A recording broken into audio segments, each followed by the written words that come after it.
Welcome! In this video, I'll show you how to buy TikTok coins with PayPal. You can do this either on the mobile app or through your browser by going to TikTok's website and logging into your account.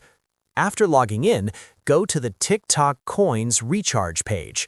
Here, you'll see several coin packages available, such as smaller options like 70 coins or larger bundles, depending on how many coins you want to buy.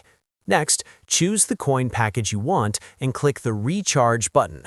TikTok will then take you to the payment section where you can select PayPal as your payment method.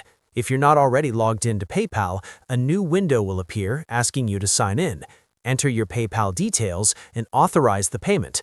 Once you confirm the transaction, click Pay Now to complete the purchase. After the payment is processed, the coins will instantly appear in your TikTok balance, and you can start using them to send gifts to creators during live streams or support your favorite content.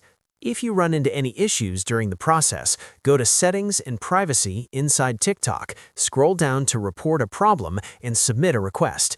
You can also include screenshots so the support team can help resolve the issue faster. And that's it. That's how to buy TikTok coins using PayPal quickly and securely. If this guide helps you out, don't forget to subscribe for more simple tutorials just like this. Thanks for watching, and I'll see you in the next one.